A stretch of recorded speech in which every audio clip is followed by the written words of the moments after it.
the statue of two brothers, War Monument. Ini letaknya dari depannya museum ya. Jadi itu menggambarkan perang Korea tahun 1953 dan museumnya di situ.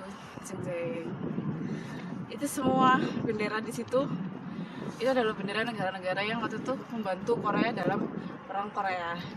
Mereka masuk ke dalam pasukan PBB sih, cuma mereka mewakili negara tertentu, makanya benderanya dimasukkan, ditaruh di situ. Dan tau nggak sih, sampai sekarang pemerintah Korea itu semacam membalas budi mereka dengan cara memberikan mereka semacam kelonggaran untuk visa, atau kalau misalnya mau tinggal di sini, kalau mereka berasal dari negara-negara yang dulu pernah membantu Korea di perang, itu mereka dapat kemudahan lebih dibandingkan kita misalnya nggak pernah bantu.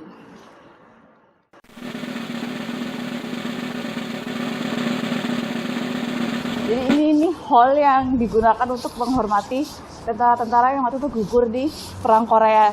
Dan mereka kayak ngasih nama komandonya waktu itu apa.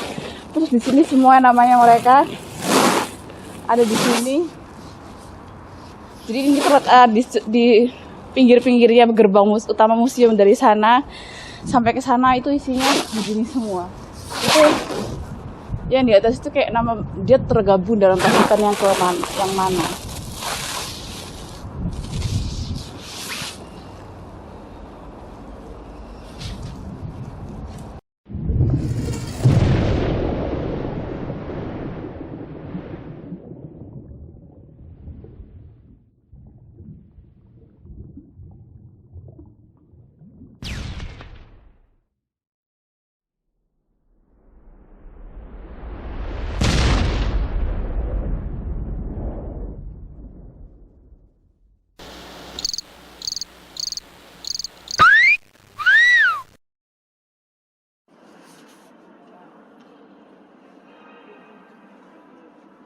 Jadi sepanjang museum ini banyak banget kayak diorama film.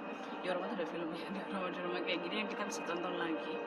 Yang anak-anak juga bisa tonton, jadi mereka bisa belajar sejarah di sini. Tapi masalahnya sebagian besar diorama ini masih pakai bahasa Korea dan nggak ada terjemahannya, jadi ya cukup menyusahkan hidup kayak gitu.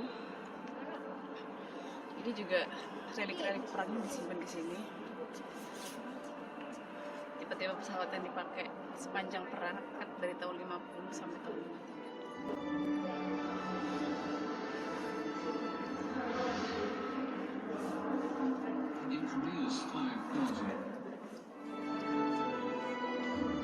Ini diorama tentang fortress yang ada di Korea, karena sebenarnya War Museum ini menceritakan kisah seluruh perang yang ada dari berapa ribu tahun yang lalu, dari zaman Goguryeo, Three Kingdom, Joseon, semuanya aja. Mulai dari situ sampai yang perang di era modern, jadi banyak banget. Dia ada sekitar 5 lantai museum ini. Tapi hari ini kita cuma bakal ngebahas tentang Hanguk Jeonjaek atau Korean War.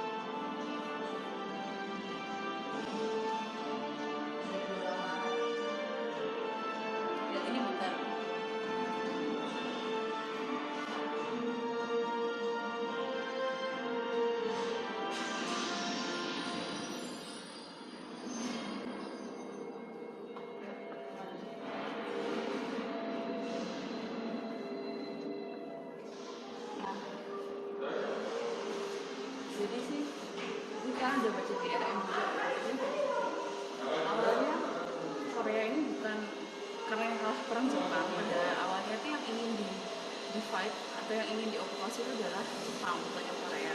Seperti halnya waktu itu Jerman lah yang sebagai agresor pada perang dunia kedua, dan Jerman juga lah yang dipecah dari dua.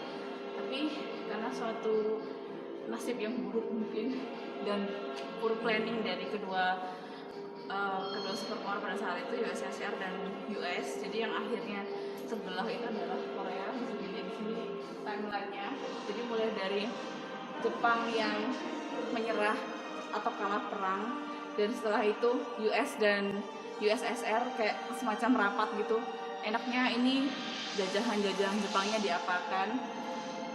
Dan masalahnya pada saat itu adalah untuk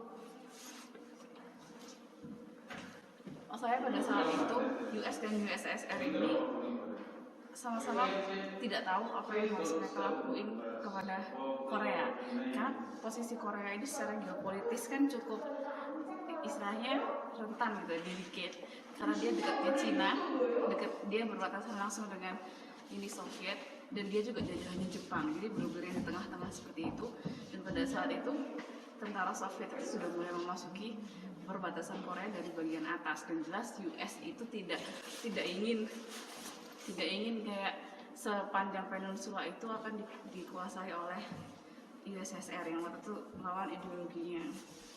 Makanya mereka akhirnya propose bagaimana kalau Korea ini dimasukkan ke dalam semacam sistem perwalian atau trusteeship yang membagi Korea jadi dua.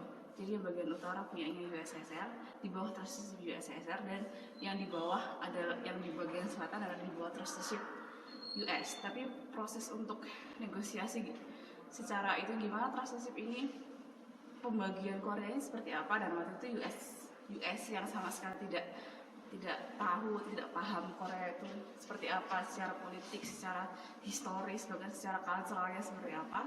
Mereka cuma beberapa ofisial dari US cuma melihat peta, terus abis itu petanya kan pasti ada kayak garis bujur, garis lintang gitu ya, terus ada garis 38 paralel, kebetulan tuh kayak di tengah-tengah gini seret kayak garis lurus itu. Terus mereka yang langsung oke, kalau gitu kita bagi aja Korea jadi dua berdasarkan 38 paralel ini. Dan disitulah masalah dimulai, karena garis paralel ini sebenarnya awalnya hanya untuk pembagian sementara sampai mereka berhasil merapatkan kira-kira Korea ini akan dikemanakan, tapi akhirnya menjadi permanen. Tapi nanti itu cerita nanti kan soal garis batasnya. Nah, berikutnya tugas US dan USSR adalah merapatkan kira-kira bentuk negaranya akan seperti apa, terus habis itu siapa yang akan memerintah. Jadi tugasnya mereka pasti adalah mencari pemimpin yang bisa diandalkan untuk memimpin Korea. Masalahnya kan US dan USSR ini memiliki ideologi yang jauh berbeda satu sama lain. Di sisi satu, USSR yang udah masuk duluan ke Korea Utara ini punya lebih banyak preparation gitu loh. Dia udah menunjuk Kim Il Sung yang entah waktu itu alasannya apa, tahun 49 ini dia udah, bahkan Kim Il Sung tuh udah minta approvalnya Stalin buat menginvasi, tapi tidak dikabulkan pada saat itu. Tapi penunjukan Kim Il Sung itu sudah terjadi sebelum itu, dan historian sendiri masih belum tahu kenapa kok si Kim Il Sung ini mendadak ditunjuk oleh Uni Soviet untuk menjadi salah satu pemimpin di Korea Utara. Dan saat itu komunis leadernya itu juga yang tidak setuju atas penunjukan Kim Il Sung disingkirkan, tidak setuju. Terus masalahnya di selatan, karena US ini masih belum bisa menemukan tipe pemimpin yang mereka suka gitulah istilahnya. Karena di Korea sendiri sepanjang semenanjung itu gerakan-gerakan kemerdekaannya seperti kayak terpecah-pecah gitu. Banyak ideologi komunis ada juga, dan sebenarnya lebih kuat pada saat itu dibandingin yang liberal. Yang nasionalis juga ada, terus ada yang agak nasionalis radikal, terus ada yang moderat biasa-biasa aja, ada yang dianggap sebagai Japanese kolaborator. Nah, pada kesalahan si US pada awalnya, karena dia nggak ngerti Korea ini konstelasi politiknya seperti apa, terus sejarahnya mereka sebagai ancient kingdom ini seperti apa, mereka sempat menunjuk Japanese kolaborator untuk kayak jadi pemimpin semacam kalau di kita BPU PKI gitu lah. Setelah kita untuk mempersiapkan kemerdekaan yang ditunjuk sama Jepang, jelas lah orang Korea nggak mau. Akhirnya terpaksa si US mencari pemimpin lain yang kebetulan waktu itu adalah beliau Isiman, tulisannya si Risiman tapi baca Iseman sebenarnya. Nah beliau ini salah satu Korean yang saat itu menggerakkan kayak pergerakan kemerdekaan di US, tapi sebenarnya beliau dibandingkan gerakan-gerakan kemerdekaan yang lain tidak terlalu kayak moncer gitu lah, nggak terlalu terkenal. Yang sebenarnya waktu itu sudah ada, itu gerak yang cukup punya posisi itu yang pergerakan kemerdekaan Korea yang di wilayah di Cina, di Shanghai kalau nggak salah waktu itu. Tapi pada akhirnya Risiman lah yang jadi semacam yang disokong oleh US, walaupun pada akhirnya US juga tidak terlalu suka sama beliau karena beliau dianggap sebagai seperti cukup radikal. Beliau tuh kayak, kalau kita bisa ngomong kayak Kim Il Sungnya bagian selatan, karena dua orang ini memiliki prinsip yang sama untuk mereunifikasi peninsula itu biar jadi satu lagi, seperti zaman ancient. Jadi nggak ada satupun Koreans yang orang Korea pada saat itu, terlepas apapun ideologinya, yang menghendaki yang namanya perpecahan jadi dua, termasuk si Kim Il Sung dan Isiman. Tapi yang berbeda dari mereka adalah cara dan ideologi yang mereka punya. Kim Il Sung ingin menjadikan satu seluruh peninsula itu di bawah ideologi komunis. Sementara Isiman ingin menjadikan peninsula itu jadi satu lewat ideologinya yang liberal, dan dia sangat anti komunis pada saat itu. Tapi caranya sama, mereka ingin perang, totalitas perang, dan itu nggak disukai oleh Amerika pada awalnya. USSR juga kan bisa dilihat di sini kalau mereka juga nggak setuju sama rencananya Kim Il Sung kan, sudah tidak disetujui. Cina juga waktu itu tidak setuju pada awalnya, dan bahkan kalau aku nggak salah ingat si Mao Zedong itu udah bilang kayak terserahlah kamu urus sendiri, semacam itulah. Pokoknya dia kayak lepas tangan, aku nggak akan kayak ikut campur dalam urusan ini karena itu kayak urusan kamu ini yang kamu pingin. Tapi pada akhirnya tahun 50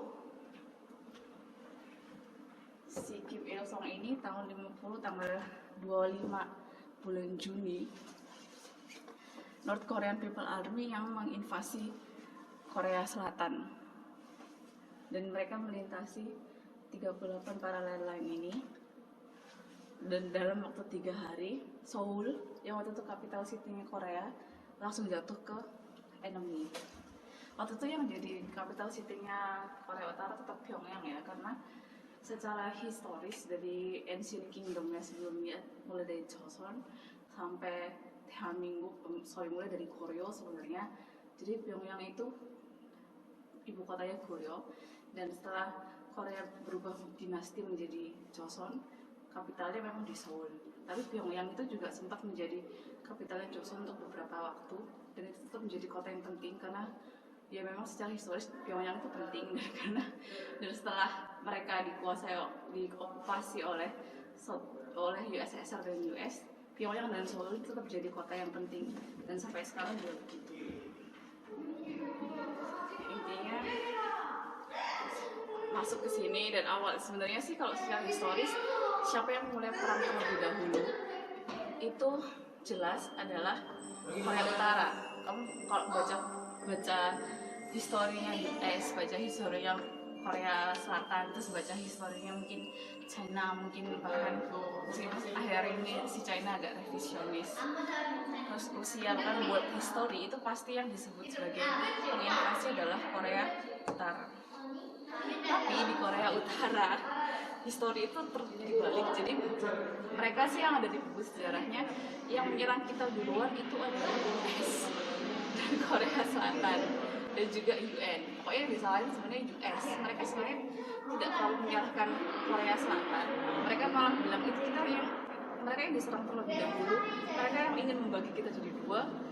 Jadi ini semua salah mereka, intinya sih gitu dari sejarahnya si Kim Il Sung. Tapi sebenarnya perang kayak bibit perang itu sudah ada sebelum tahun 50, dan sebelum bulan Juni ini sudah ada beberapa semacam battle kecil di sepanjang perbatasan yang mereka tuh US dan USSR sendiri nggak tahu siapa yang memulai duluan. Kan bisa aja kalau ada yang ngerasa diserang meskipun mereka dari Korea Selatan, terus mereka membalas, dan dan vice versa lah ya.